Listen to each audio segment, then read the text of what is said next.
This week I'm going to explain to you why I think the Nissan Qashqai Ti hybrid is the bee's knees.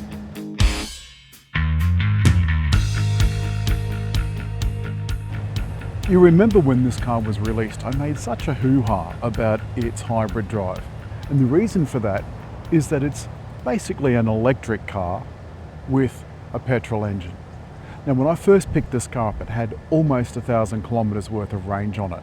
This particular car is about 4,500 kilometers old. I like the front end, it's sharp, it's stylish, and I think Nissan's done a nice job of keeping the car looking elegant and graceful and simple, despite the inner turbulences that the company has suffered. This mid-range model gets smart LED headlights, adaptive headlights, and the engine, bear in mind, never powers the wheels. This is a two-wheel drive version.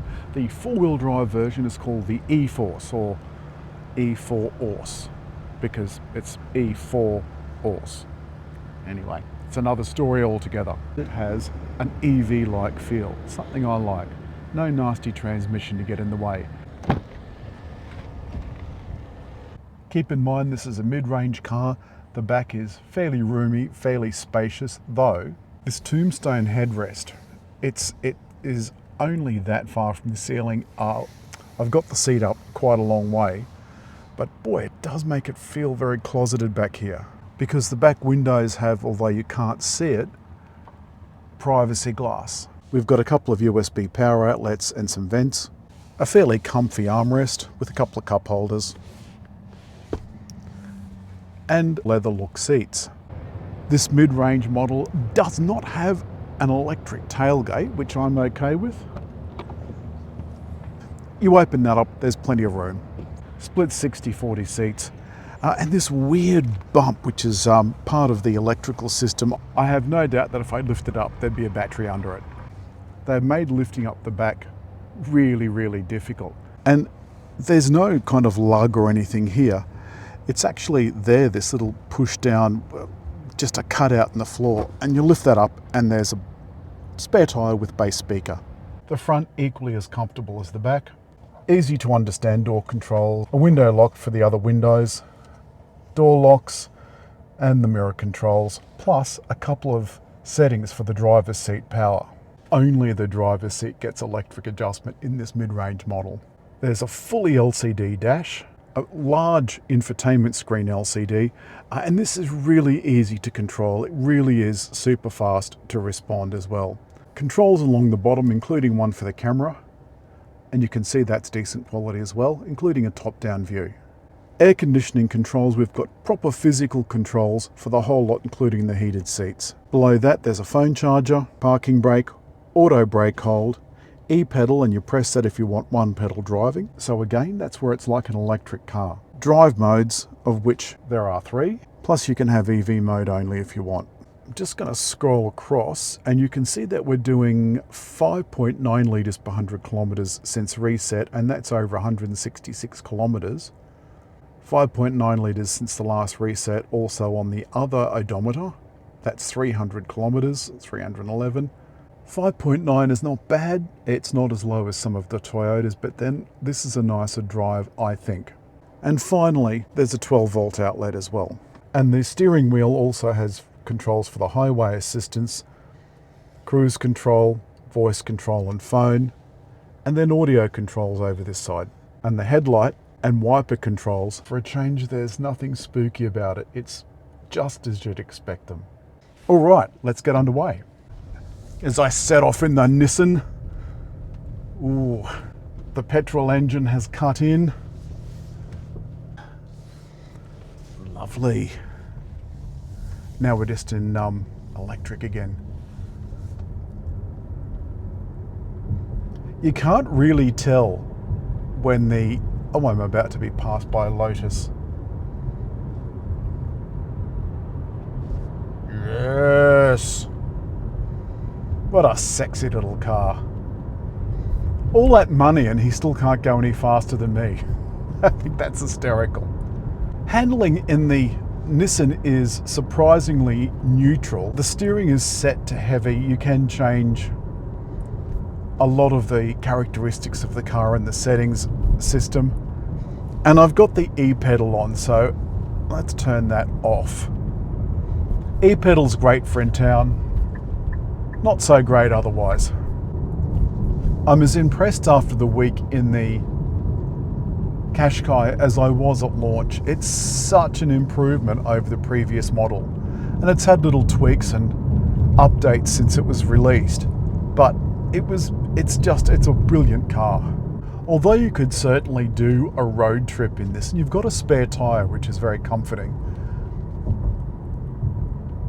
Most cars don't see much more than home chores, groceries, kids runs, school runs, airport runs around town. I saw a story recently about plug-in hybrids and hybrids being much dirtier than EVs. Honestly, some of the reporting it's ridiculous. Of course it has emissions, it has a petrol engine. Is it better than a pure petrol engine? Yes, it is. Because around town, the fuel figures on this don't much change. I'm just going to pop it into sport for a minute and see what difference it makes. Oh, yes, it makes a huge difference. Wow. Now this is still a relatively modest output and a relatively modest 0 to 100. But that is not what the Qashqai is all about. There's no point buying a car that you want to have a 2-second 0 to 100 and then complaining when it's 8.5. That's ridiculous. And that's one thing that annoys me about reading some reviews. Not that I read other people's reviews often, but a reviewer saying, oh, it doesn't handle, it doesn't do this, Look, if you buy a leisurely family SUV and then it drives like a leisurely family SUV, you have no right to complain. And the only thing that you can compare this to is another family SUV. The suspension setup front and back, fairly sophisticated, and I think that's why it feels like it rides beautifully. The other thing I like is that the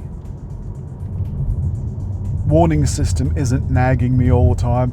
It's not telling me to slow down every 5 minutes, which honestly is just, and in some cars is just so annoying. The thing that was a real surprise about the Nissan was that, considering it's a mid-range model, the audio system is absolutely banging. It's brilliant. And I think the reason for that is that Nissan have gone for quality. The Qashqai feels like it's got quite a lot of torque, and yet the figures are relatively modest.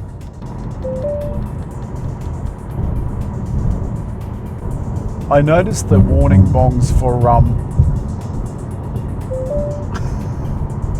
lane control sound suspiciously like that electric brand who shall remain nameless, the one with the slightly psychotic figurehead. You can see it's gently guiding me in the lines. It is warning me. It took me too close to the line and then warned me that it was too close to the line. That's modern cars for you. This is not a super smooth road, but the ride is absolutely brilliant. I'm so impressed. Now for that you can get a lot of other things for the money. Drive away. I do worry that the Japanese and Korean cars aren't the value that they used to be,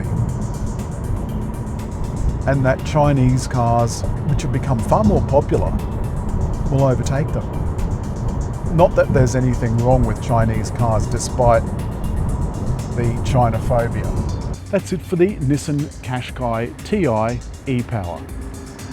And it's why I think the car is not bad value, although you can get a full electric Chinese car for less.